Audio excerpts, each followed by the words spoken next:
दो विद्वानों की कहानी।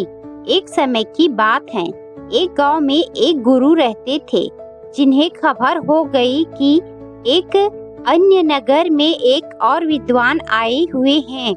वे अद्भुत ज्ञान के मालिक थे और आगे बढ़ने के लिए सबकी सहायता कर सकते थे।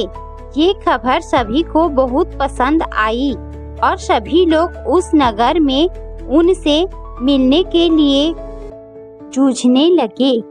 इन दो विद्वानों की राज्य को पता चलते ही वहां का राजा उनसे बात करने के लिए अपने दरबार में बुला ले आए। राजा ने दोनों विद्वानों से अपने राज्य में ज्ञान का प्रचार करने का आग्रह किया। दोनों विद्वान ने राजा के आह्वान को स्वीकार किया और उन्होंने राजा के सामने आगे जाकर कहा, आपके सामर्थ्य के लिए हमें गर्व महसूस हो रहा है। महाराज, हम आपकी सेवा में हमारा सर्वोच्च कर्तव्य मानने के लिए तत्पर हैं। राजा ने खुशी से भरे होठों से कहा, तुम्हारे सामान्य भाषा में जनता को समझाओ। पहले विद्वान मुस्कुराते हुए बोले, अच्छा महाराज, हम आपके राज्य के राजा और प्रजा के बीच बातचीत को सुगम बना सकते हैं। राजा ने आश्चर्यचकित होते हुए कहा, मुझे बिल्कुल आश्चर्य हो रहा है कि तुम कैसे कर सकते हो। ये तो मेरे लिए। दूसरे विद्वान ने मुस्कुराते हुए कहा, महाराज, हम आपके राज्य के लोगों को सामग्री के बिना खाने का ज्ञान दे सकते हैं। राजा ने बहुत ही आश्चर्यचकित से कहा, मैं ये सचमुच मानने में सक्षम नहीं हूँ। कृपया मुझे बताओ, तुम इस बात को कैसे संभव कर सकते हो।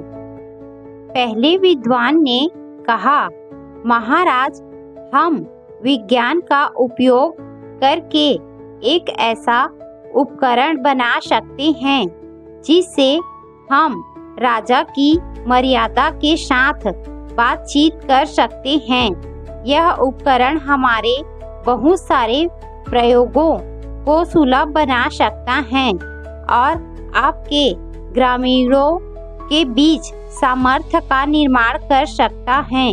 दूसरे विद्वान ने कहा, महाराज, हम खाना खाने की जरूरत के बिना एक ऐसा प्रयोग बना सकते हैं जिससे खाने की जगह नहीं होती है।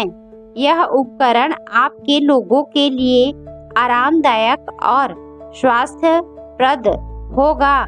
ये सब सुनकर राजा बहुत प्रभावित हो गए और उन्होंने दोनों विद्वानों का स्वागत किया और अपने राज्य में इन उपकरणों का प्रचार कार्य करने के लिए उन्हें सौभाग्य दिया। दोनों विद्वान ने राजा की प्रशंसा करते हुए उनकी सेवा में खुशीपूर्वक काम किया और सभी लोग उन्हें प्रमाणित करते थे।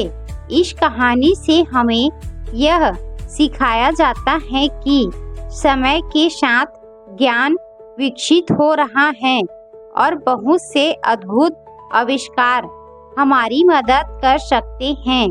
दो विद्वानों के उदारता, समर्पण और सेवा भाव की मिसाल हमें ये बताती है कि हमें हमारे ज्ञान और कौशल को समाज की सेवा में लगाना चाहिए।